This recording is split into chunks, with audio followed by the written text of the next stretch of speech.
So, today we're talking about one of the most infamous, you are absolutely not allowed to play this games ever made, Thrill Kill. A PlayStation fighting game so cursed, so chaotic, so depraved, and so aggressively late 90s edgy that the publisher looked at it and said, yeah, maybe we should not release this torture simulator. Which is impressive, because the 90s gave us things like Carmageddon, Postal, and the original Mortal Kombat trilogy. And somehow this game still made executives go, whoa there buddy, let's calm down. Today we're diving into the weirdest, most unhinged fighting game that never officially released. And yes, we will be discussing the characters, including the one that has made the internet ask an extremely important question. Why is Tormentor kinda hot? Don't judge me, you were thinking it as well. So, Thrill Kill was being developed in the late 90s for the original PlayStation by Paradox Entertainment. The premise is simple. You play as 8 extremely questionable individuals trapped in a weird purgatory arena where they have to fight each other for the chance to return to the land of the living. And instead of traditional fighting game duels, it's 4 players beating 7 sinful shades of shit out of each other at the same time. Imagine Tekken, but everyone is fighting at once and all of the characters look like they escaped from a very kinky Berlin sex dungeon. Now, why did this game get cancelled? Short answer, it was aggressively violent. Long answer, it was aggressively violent in a way that made publishers uncomfortable.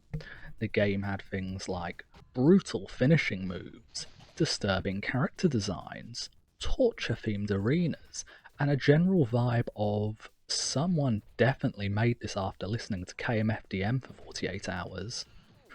Eventually, the publisher Electronic Arts acquired the studio and looked at the nearly finished game, and they basically said, yeah, we are not putting our logo on that. So the game was cancelled. Which is wild, because the game was basically finished. But of course, the internet happened, and copies of the prototype happened, because nothing spreads faster online than something that corporations said we're not allowed to have. I still fondly remember when I was a wee young lad and my dad brought me home this game from a dodgy market stall.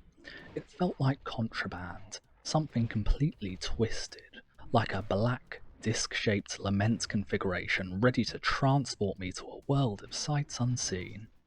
Let's be real, my suffering was legendary, but mostly because this game wasn't very good. The roster in Thrill Kill is incredible. Not balanced, not normal, but incredible. You've got a creepy contortionist, a sadistic doctor, a straitjacket-clad maniac, a perverted dwarf on stilts, a latex goth maid, the average Fox News viewer, a Donkey Kong. What you doing out here with all this ass?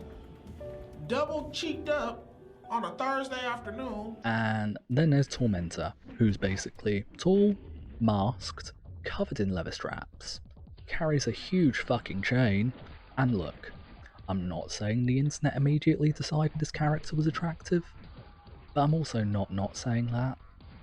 Some people saw Tormentor and thought, wow, that's terrifying. And other people thought, okay, but why is this evil executioner kinda slaying? Listen, the mask, the outfit, the well-toned ass in a skimpy leather thong. Tormentor walked into this cursed PlayStation game like he was on a goth runway, and I noticed. Also, similarly to a lot of other fighters, we have unlockable bosses in the form of Judas, a set of conjoined twins damned to hell for killing their mother during childbirth. Because that's a sin, right? God's literally damning babies here for being deformed. Yeah, this is why I stopped going to church. Cain, an arsonist who was caught inside a building he torched, and Maruka, the final boss and high-ranking demon of hell who organised this fine shindig. She's also naked, which somehow seems way more normal when you see the outfits the rest of the cast are wearing. Gameplay in Thrill Kill was basically chaos. Instead of one-on-one fights, 4 characters brawl in a small arena. Everyone grabs, throws and smacks each other until someone gets eliminated. Then the remaining fighters keep going until one person wins by pulling off the titular thrill kill. Which leads to a lot of moments like Player 1, fighting strategically. Player 2, struggling to survive.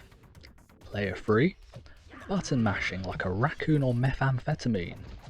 And Player 4, playing Belladonna and repeatedly kicking their opponent in the cock and balls. Like most gory fighting games in the 90s, Thrill Kill had finishing moves, except instead of stylish martial arts, they were more like, someone on the animation team definitely needs therapy. Characters would perform brutal, ridiculous, and oftentimes janky looking attacks to finish opponents. Which maybe explains why the publishers went, maybe let's not sell this next to Rugrats to search for Reptar. Even though Thrill Kill never officially released, it became legendary online. Prototype copies spread around the internet, gaming forums started talking about it, and suddenly, the cancelled PlayStation game nobody was supposed to see became a weird cult classic. Vets ideas even ended up influencing later games, the entire engine being reskinned as Wu-Tang Taste the Pain, Shaolin style, if you're a Yank. Its unique gameplay also inspired Def Jam series, which means this weird cursed arena fighter still left a nice red handprint on the arse of gaming history. So, final thoughts. Is Thrill Kill a good game? Debatable. Is it a weird piece of gaming history?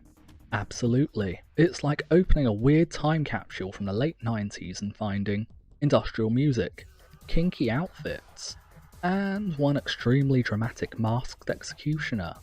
No, seriously, Tormentor, punish me.